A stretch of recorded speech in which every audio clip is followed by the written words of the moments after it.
नमस्कार दोस्तों, आप सभी का एक बार फिर से स्वागत है WRC न्यूज़ के एक और वीडियो में। तो दोस्तों, पिछले एक हफ्ते के अंदर चाइना और ताइवान के अंदर बहुत ज़्यादा टेंशन क्रिएट हो चुकी है। इसी का नतीजा है कि 2 दिन पहले चाइना ने अपने 56 विमानों को ताइवान की सीमा के अंदर घुसा दिया था, जो कि पूरी तरह से दिखाता है कि चाइना जो है बिल्कुल एग्रेसिवली काम कर रहा है ताइवान के ऊपर। उसमें 56 विमान के अंदर आपको बता दें कि बहुत ज़्यादा एडवांस लड़ाकू विमान थे उनके, और उसके साथ तो उसमें बॉम्ब वर्षक भी विमान थे। तो दोस्तों, जैसे ही ये खबर दुनिया को लगी कि 56 विमानों को चाइना ने ताइवान के अंदर घुसा दिया, तो ऐसा लगा कि अब तो युद्ध शुरू होने ही वाला है। यहाँ तो युद्ध शुरू होने से पहले कहीं ताइवान को चीन कब्जा ना कर ले, ऐसा भी दुनिया को अब डर लगने लग गया है।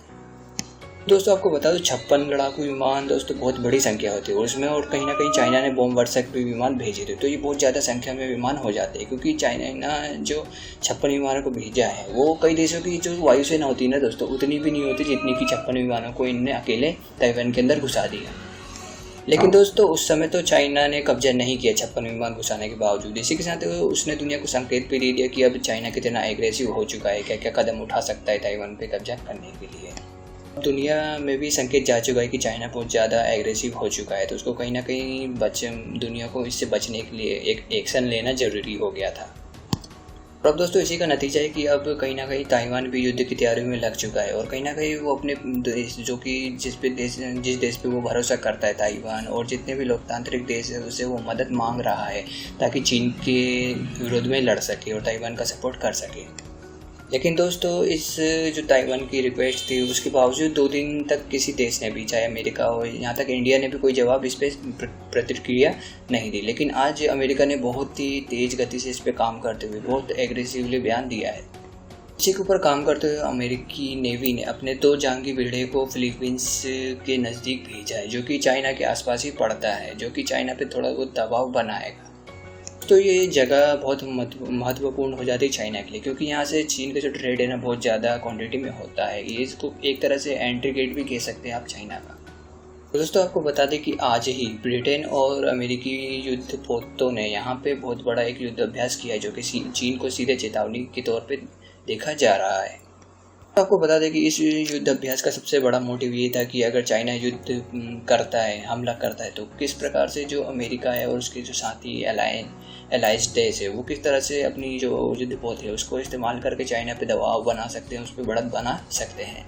तो ये इस युद्ध का जो अभ्यास हो रहा है उसका मेन मोटिव था। आपको बता दें दोस्तों, जो अमेरिका है ना वो चाहता है, अब अमेरिका चाहता है कि अपने ज़्यादा से ज़्यादा बड़े से बड़े जितने भी खतरनाक जंगी बेड़े हैं उसको ताइवान और चीन के पास रखे, ताकि चीन पे दबाव बने, ताइवान के अंदर दोबारा वो कब्जा करने की सोचे ना।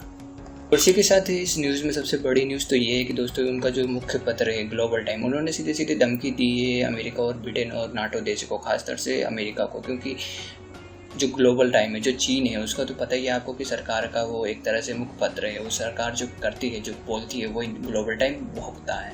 तो उन्होंने लिखा है कि अगर अमेरिका और ब्रिटेन और नाटो देश, बाकी देश इतना बड़ा युद्ध अभ्यास करती है दक्षिण चीन सागर में, चीन के नज़दीक इतने, तो ये कहीं ना कहीं एक तरह से संदेश होगा कि चीन को ये बिल्कुल युद्ध के मैदान पे आमंत्रित कर रहे हैं और चीन को उकसा रहे हैं। तो कहीं ना कहीं अगर ऐसे युद्ध अभ्यास आगे भी होते रहें तो तीसरे विश्व युद्ध की ये शुरुआत हो सकती है। कि आप एक तरह से कह सकते हैं कि अब जो चाइना की सरकार है वो ग्लोबल टाइम का यूज़ करके पूरी दुनिया को तीसरे विश्व युद्ध की धमकी दे रहे हैं। दोस्तों, इस धमकी के बाद अब आप कह सकते हैं कि जो दक्षिण चीन सागर का जो पूरा इलाका है, अब वो एक तरह से ऐसा बन गया है कि जैसे बारूद का ढेर होता है ना दोस्तों, वो पूरा उसी में कन्वर्ट हो चुका है कि अगर एक भी गोली चली तो तीसरे विश्व युद्ध शुरू होने में टाइम नहीं लगेगा। दोस्तों, अगर चाइना जो ताइवान है ना उस पर अगर हमला करता है चाइना, तो कहीं ना कहीं अमेरिका आएगा ही आएगा बचाने, और अगर अमेरिका आता है तो ब्रिटेन भी आएगा, और अगर ब्रिटेन आता है तो पूरी नाटो सेना चाइना पे हमला करेगा। अगर चाइना आता है तो कहीं ना कहीं रशिया भी उसका सपोर्ट करेगा। तो इससे तीसरा विश्व युद्ध शुरू होने में बिल्कुल भी समय नहीं लगेगा। दोस्तों, अगर वीडियो अच्छी लगे तो चैनल को सब्सक्राइब कर लीजिएगा, और अगर हो सके तो चैनल को शेयर भी कीजिएगा, और कमेंट सेक्शन में ज़रूर बताइएगा कि वीडियो कैसी लगी। तो दोस्तों, इस वीडियो में बस इतना ही। मिलते हैं अगले वीडियो में, जब तक के लिए धन्यवाद।